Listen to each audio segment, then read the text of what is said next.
नमस्कार मु मोनालिसा स्वागत करुछि आपण माननकु आम कृषिर एक सुंदर अध्याय को। एबे साधारणतः लघुचाप जनित वर्षा जो परिमाण रे होउछि बा लघुचाप दुईटा क्रिएट होउछि तो आम धान फसल पई एही समय होउछि अत्यंत खराब समय।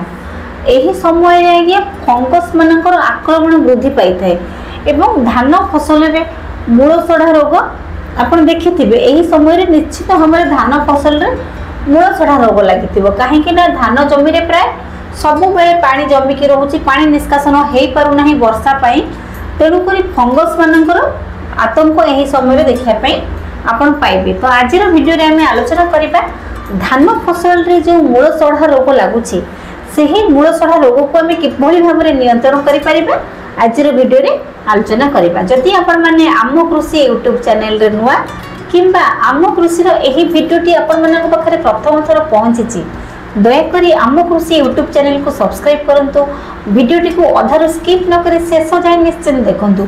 आम कृषि यूट्यूब चैनल रे आज्ञा केवल कृषि भित्तिक प्रसंग उपर ही आलोचना करा जाय।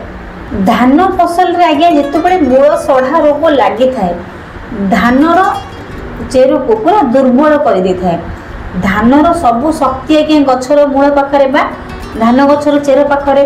जदि धान गछर चेर आज्ञा दुर्बल हो जाए ताहले गछटी बढ़ी पारिबो नाही, धान गछ मध्य दुर्बल हो जिवो। एही समय रे आपण देखिया पाइबे आपण को चाष जमी रे मूल सड़ा रोग, कांड सड़ा रोग, पत्रा छाद सड़ा रोग इत्यादि विभिन्न प्रकार फंगस जनित रोग एही समय रे आपण देखिबा पाइबे।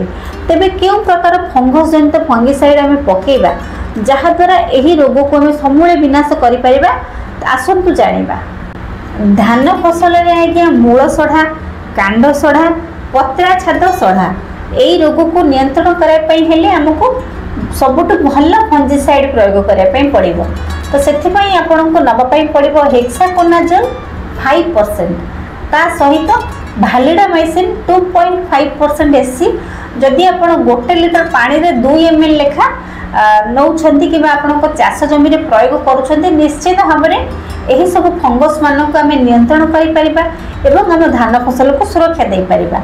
आशा करूछि धान फसल रे मूल सड़ा उपरे एही छोट वीडियोटी आपण मानक भल लागिथिबो। जदि भल लागिथाय छोट लाइक करिवे, आम कृषि यूट्यूब चैनल को सब्सक्राइब करिवे।